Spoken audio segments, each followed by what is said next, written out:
Howdy everyone, this is Mopon, this is Down Society, and welcome back to episode number 41. We're here in front of the farm that we built in last episode, and unfortunately it doesn't quite work. This was patched. This is a magma farm, or a magma block mob farm. This no longer works. I was not aware. So the entire last project that we built is, as of right now, kind of useless. However, I do know how we can fix this, sort of. If we build the original plan, which was a normal mob farm where they all spawn and you dump water on them to just push them out. And I'm just trying to get a good viewpoint of this thing. Can we get up there? Almost. Okay, we're going back down here. If we built it like right here, we wouldn't have to worry about killing them with fall damage. They can just land right in this area here on all the magma blocks. Then they'll take damage and die. And the minecart that goes around can pick up all their stuff, dump it all through here, and we'll bring it back into the storage unit the regular way. So I guess last episode, instead of really being a full farm, was kind of just like half of the overall farm. So because we already have a good chunk of this done, this episode might end up being a little bit shorter.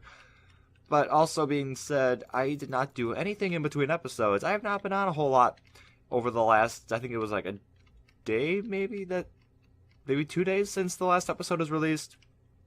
I was supposed to get new armor because I died AFK. I was supposed to cut all this wood down, and I was supposed to light up the caves, and I kind of dropped the ball on all of that. I also didn't get the tunnel going off over there yet, although we don't have any drops because the mob farm is not working anyway. So, I guess it's not that big of a deal, but yeah, if we pop down here, this should be empty, and it is. So, yeah, we will be able to fix this. That is good. We will be able to make use of the structure that we still have right here. Although it is kind of ugly, and I very much do want to build the other farm in the same style. Hopefully that one goes just a little bit better, though.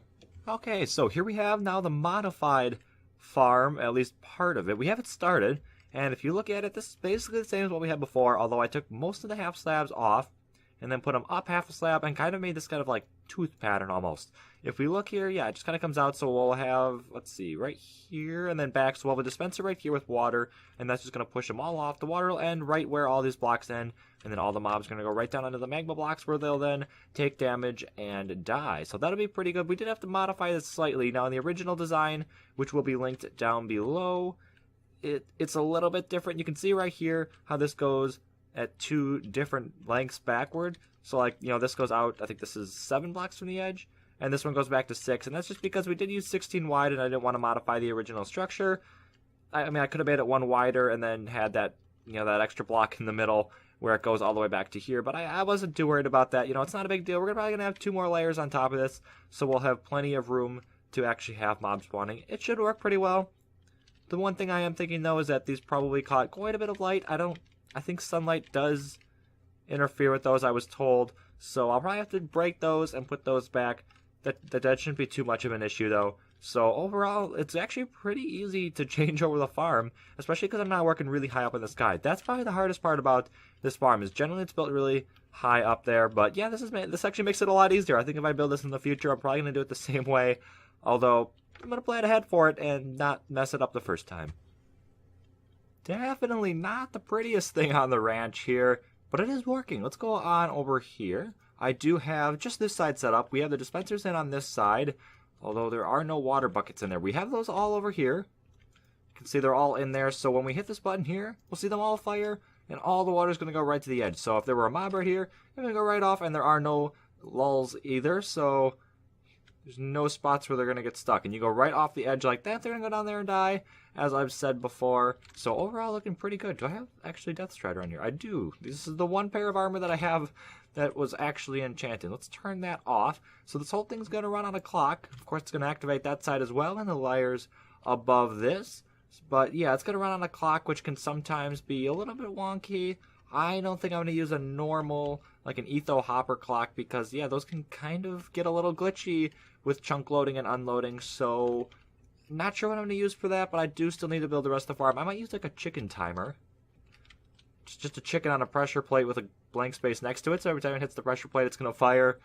That might be better, and that's going to be 100% reliable, assuming the chicken actually will walk on the plate. I mean, I guess it's a random event, so it should happen, but yeah, that might be the best option, and it'll also be pretty simple, so we'll probably go with that. I don't want to have to come over here and keep fixing these things. I've built some in the past, like I've said, and that would happen, and I'll be only up in the sky with the timer up there and everything. I'll have to go up there and try to fix that every couple of days. That's really annoying. This, I want to build a farm that actually works 100% of the time. That would be great. I do still have a couple more layers to build, as I've said. Hopefully it doesn't get too much uglier, although I could totally see that happening, and it probably will. Mentioned it in the last episode, it's off to the side for a reason. Well, this is the reason. It's just not a very pretty farm at all. Yeah, it's kind of hidden by trees. I think that's a good thing. Here we have the finished structure, and it has by no means gotten any better looking. Didn't really expect it to, though, although it does work. I have seen several mobs spawn in there, then they just kind of walk off the edge, fall onto the magma blocks, and die that way. The drops do as well get picked up. I wonder if there's any in there right now. There is. What do we have? Oh, we got a couple of them there. So it looks like a skeleton's gone down, a spider, and a zombie since the last time I've checked it. I also saw a couple of creepers and a couple of other skeletons while I was actually building it. And that's without the water actually firing. So that's really good. It works without actually having to force them off. So once we do start forcing them off, it should be working better. We've also cleaned this area up so we can light all that up, make sure nothing's going to spawn up there. Get the caves around here as well, and a couple of other places along the shoreline here. Just make it all a little bit more certain that things are going to spawn in there. It's awesome. I can't believe it's actually working already. That really kind of surprised me that I saw that work so fast. I was on like the second layer, and so I saw stuff starting to spawn. We do, though, need to do the redstone still. We have the 3 lines of redstone dust right here. That's going to power all the dispensers over here. I think there's 4 on each layer, so that's a total of 12 over here. There's 12 more over here. We don't have the redstone in for that yet. At least we don't have the dust on the sides there, so we got to get that in there, and we got to hook both of them up. So I'll probably hook them all up to the same clock. That way I only have to build 1 clock, because if I do use that chicken timer, you know, I don't want to be bringing that many chickens over here. Don't exactly have a whole lot of eggs, although I did just remember we have a chicken farm. Let's see how that thing's actually doing. We might actually have... Holy cow, we probably have plenty of eggs then. I'm going to go after we have enough eggs. That's a lot of chickens. Maybe I should kill some of these. I've been wondering why I've been lagging recently, and this could be the issue. I don't think it's the chickens. I think it's the amount of items that were sitting on the ground. Okay, holy cow. You know what? I think we're going to be fine on that. I'm going to go and start off doing the redstone, though. Shouldn't be too hard. I've done it plenty of times before. It's pretty simple. Really, all I need is a couple of torch towers and the redstone on each side to touch each dispenser. Overall, it'll be pretty simple. It's just going to fire off a water bucket on each side. So it's going to hit it once to fire it all. And then a little bit later, it's going to hit it again to take the water off. Not entirely sure how I want to do it with a chicken timer. I'll probably just do, you know, like a redstone, just like, you know, once it hits the clock, it'll send a pulse. And then I'll just have a long repeater chain, hit the pulse again, and then it'll suck it all back in. It's just a matter of really getting the timing right. It might take quite a bit of testing, though, so, you know, it might be a while before I come back.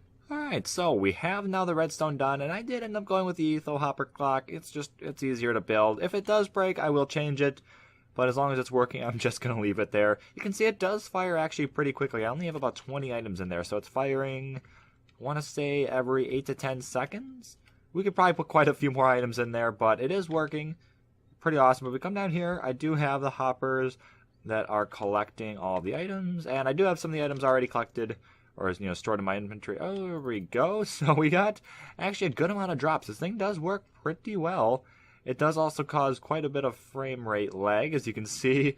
But if we hop up here, hopefully we won't be stuttering too much. Seems like just when the water is going on is when it's really bad. But here we have the clock. Very simple. It fires, and every time it gets over here like that, you can see the redstone line powers. We'd have to drop down 1 block here. Otherwise, this power block would always be powering something. Although, maybe it would work because I think it becomes transparent for a second and stops powering. Not entirely sure, although that would probably get nulled out by the repeater. Not entirely sure, but yeah, it drops down just to avoid that. Any complications there, and then fires on off. So it goes into this block here, and then drops down for the bottom line, and then just does kind of a half-sub staircase going all the way up. So it's really, really simple to do, actually. I thought it was going to be a lot more complicated using like torch towers and all that, although putting it where I did actually really helped. Putting it up higher would have been a little bit harder, and putting it down lower might have also been a bit of a challenge. But yeah, it did make it very easy to do. Usually I do them on top, and that's what causes the issue, because I got to go like weird spirals and stuff to get every layer. But right where I have it there seems to kind of be the perfect location. I can do it completely flat too, just 1 block sticking out, so that's really, really nice. So overall, yeah, working pretty well. It's fired a couple of times here since I've last collected. Let's go ahead now, and yeah, like I said, that frame rate lag, I do apologize for that. So the minecart takes a little bit of a while to go through. You can see it is collecting some of the drops, so we do still need to send that off into the storage system. It won't be too hard. I've just got the unloader. Probably gonna have to put it a little bit further down so I don't interfere with the design though, and then just tunnel that off right into the storage area. Alright, here we are. Whoa, that was a fast cart. We are inside the train station now, and the cart that you just saw is the one that goes off to the mob farm. We do have it set up here. It is this one right here. Just kind of ducks off at the end there, and then goes down and on over to the other area. So it is working. Goes ahead and drops all of the drops on down over here. If we do hop up here though, you can see that it is functioning. You should be able to see the cart moving over here. Let's actually just pop out here, and oh, that's not what I want to do. Let's chuck a quick ender pearl there over on the end. Very glad to actually finally have a working farm. And if we hop down here, you can see all the redstone on the side does start to blink. There, it just went off. And then if we pop down here once again and come on over here, we can break the side. Let's see, which one do we want to break? Probably, I'm guessing it just fired because of that lag. Ooh, that might not blink. We might not see that blink. There's a lot of hoppers that go down. So, there we are. So it does come on in right over here. Very dark tunnel, but nothing will spawn in there. Nothing spawns on tracks, which is very good. Is that the minecart? Yeah, kind of looking a little bit glitchy there. But you can see that it did definitely pick up some drops there. I saw the comparator blink very quickly. I think it was on when I came down here, but very simple loader here. Same one I use just about everywhere else. Let's see if we can actually get any drops in here on camera. Although if we're standing right here, I'm not sure if the farm's actually active or not. Not exactly sure how far you have to be away.